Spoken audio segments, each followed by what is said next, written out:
Hi Pisces, welcome. We're doing your October monthly. We're gonna start with your challenge and then we're gonna go through 1, 2, 3, and 4, the 4 weeks of October.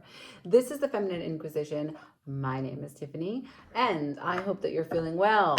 Saturn is still in your sign and I'm sure it stings a little, but whatever. Pleasure spiked with pain.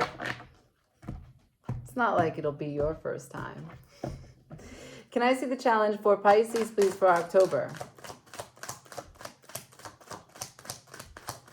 For Pisces, for October, the challenge, please, and thank you. Ooh, the moon in reverse. That's emotional truths about what? I have an honorable mention here.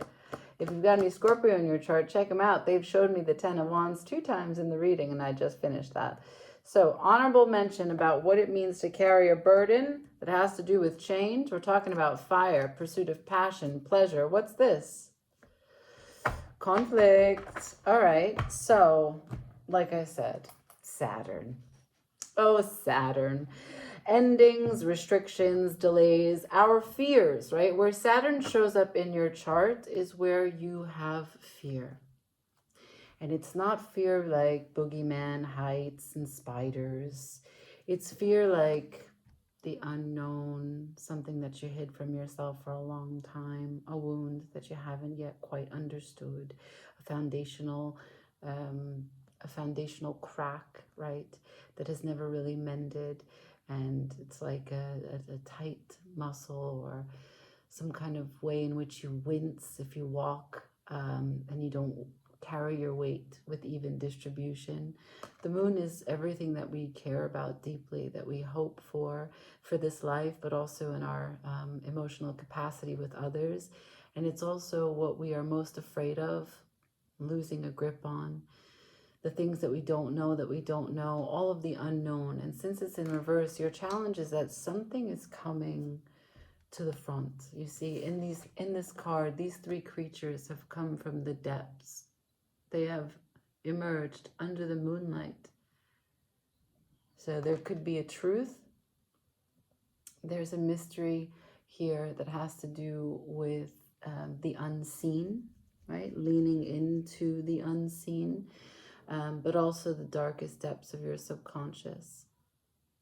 So let's go. Let's clarify, if I can, what this emotional truth may be related to. Any people, any parts of your life, or any parts of your emotionality. Can I see the moon for Pisces, please, for October?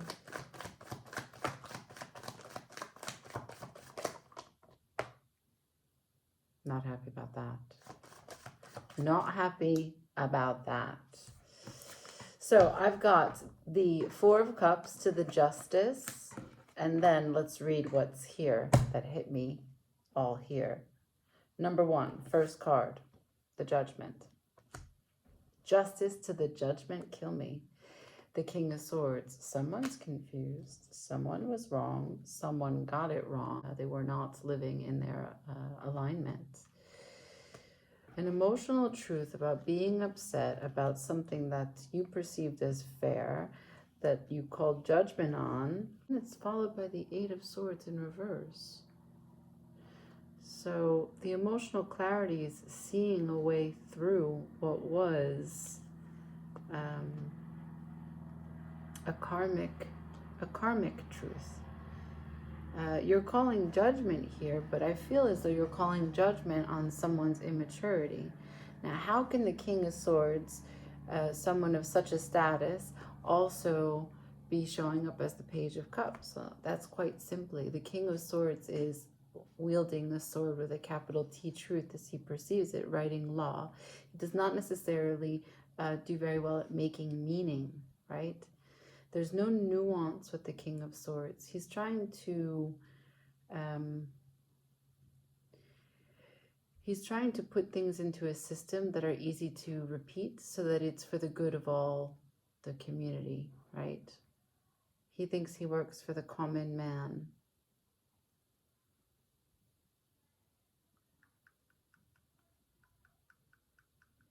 What's interesting to me is that when we used this deck and we went through what was all of the wands for your emotional truth, as we define it, there are no wands. There is no fire in this truth.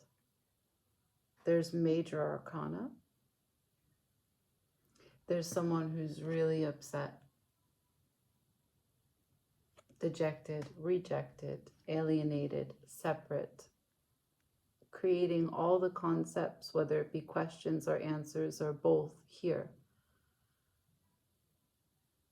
There is no one guiding light, just the emotional experiences, the saturation of color from it, and trying to sift through what is what. And the other energy is someone who has zero emotional saturation, and even the bits that he should be clear on and wise about, he's not.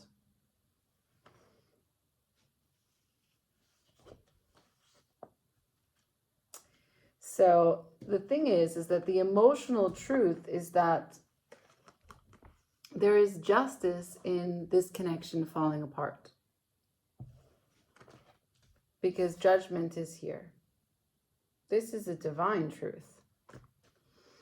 Justice and judgment. Someone did not respond, react, or act accordingly. So, okay, fine. This eclipse season is still rippling through for you, Pisces. Let's go weeks 1 through 4. Can I get week 1 through 4 for October for Pisces? Weeks 1 through 4, please and thank you.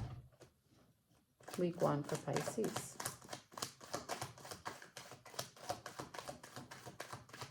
Thank you. Week 2.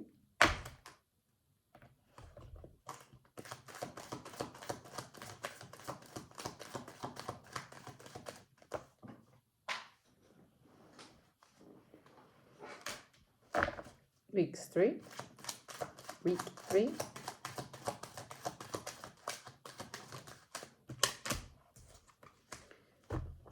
Week 4.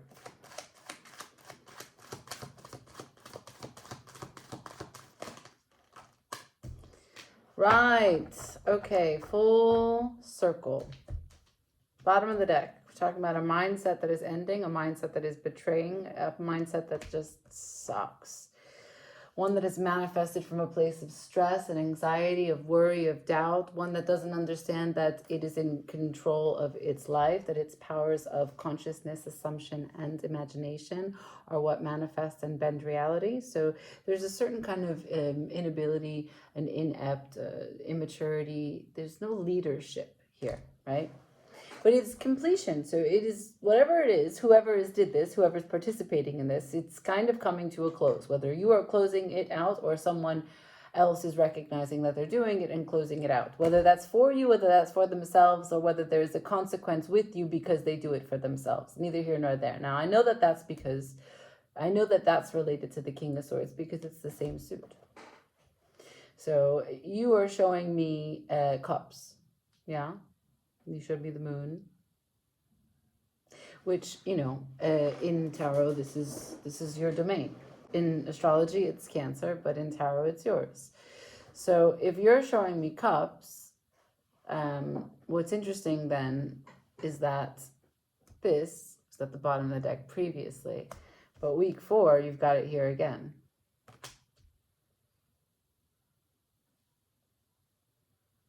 So your judgment is that what? You can only talk about them in the matter of cups, or you're willing to forgive them. That's interesting.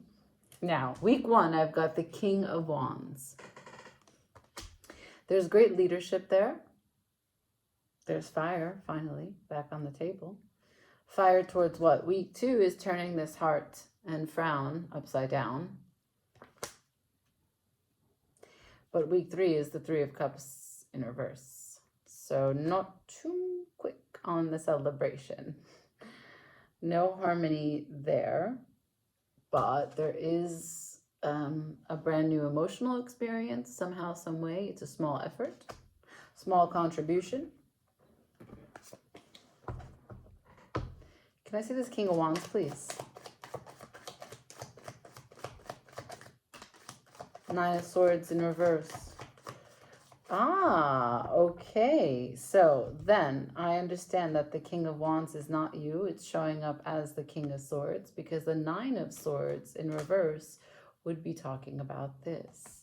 Someone is recognizing that if they put a little fire into their capacity to make decisions, they don't miss out on the meaning. And so then they don't get overwhelmed by stress, and they avoid and alleviate this being their outcome.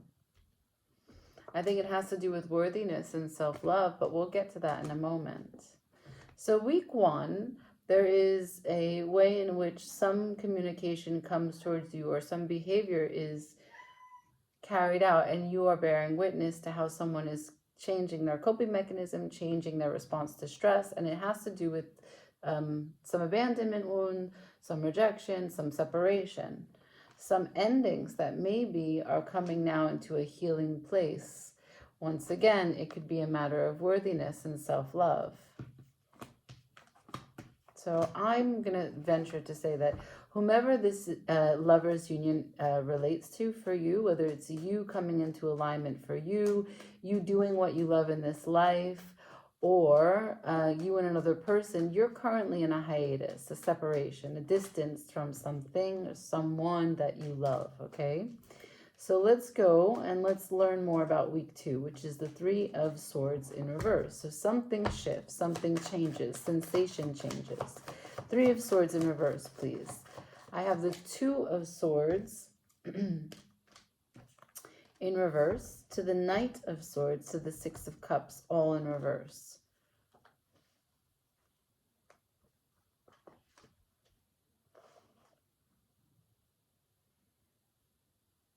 So whoever you were dealing with previously, they totally turned their back on this situation. And now they've turned their back totally to turning their back. What they did before was put you on hold, said things that they didn't mean, moved very fast, and disregarded how far you've come together. And now they recognize that in doing that, in being avoidant like this, they have broken their own heart, and they have separated themselves from what they care about the most. And they're trying to discern their emotional capacity and intelligence, and they're having a hard conversation with themselves about what they're ready for. Right? Did they do all of this on their own, is what they're saying. How could I have created such a mess?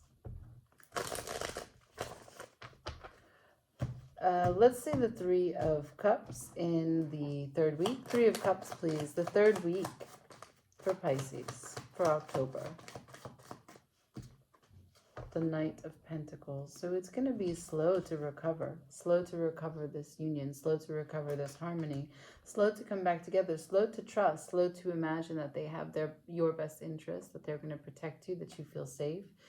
And part of it is a distortion, part of it is manipulation, part of it is revisiting or rethinking, refeeling what it meant to go through the previous experiences. And that's the true challenge.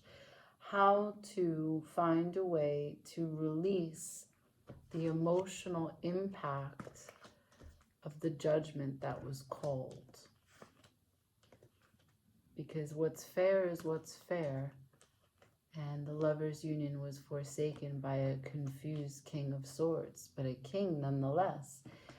And yet you showed me the Eight of Swords in reverse. So I think we make it through. It's just slow. Let's keep going. Because the Empress is here, there's love. And now I see the Page of Cups for the final week. And like I told you at the start of the reading, is it a matter of forgiving? Forgiveness is hard. for those that ask for it and also for those that have to give it. Can I see the 4th week Page of Cups for Pisces for October?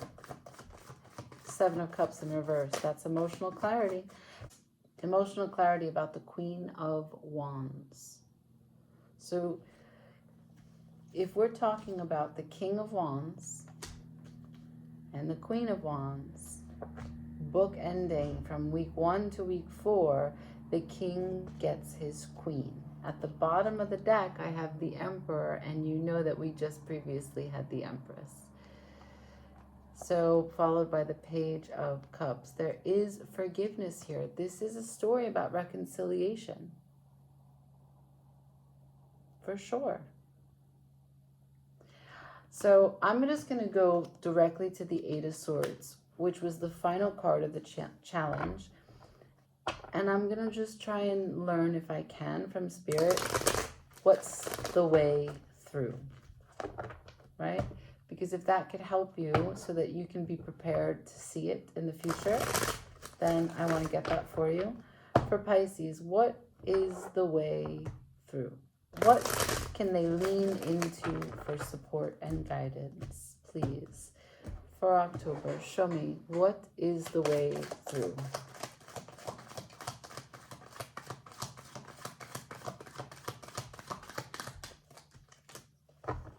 Wow. So that's honest, that's open, that's sharing dreams, visions, vulnerability.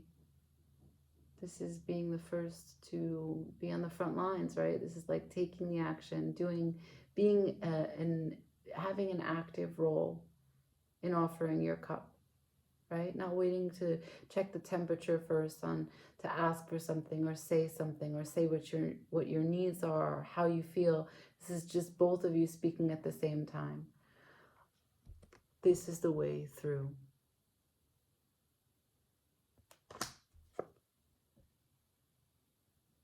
This is how you find growth. This is how you break through. And this is true courage.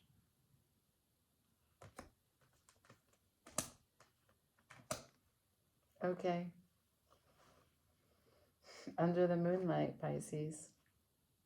I hope this has been helpful. There's an immense amount of love and a faded way in which you two have medicine for each other to grow, especially in terms of offering a cup of love and being vulnerable. I'm surprised I didn't see the Wheel of Fortune here, because it feels that way, but in due time, okay? You're in the process of healing each of your own steps that have taken you into this lover's union, remembering why you're here. What is the truth? What is the unseen? And what is the depths of your subconscious? Like, share, comment, subscribe, say something if this resonated for you. Ciao, Pisces.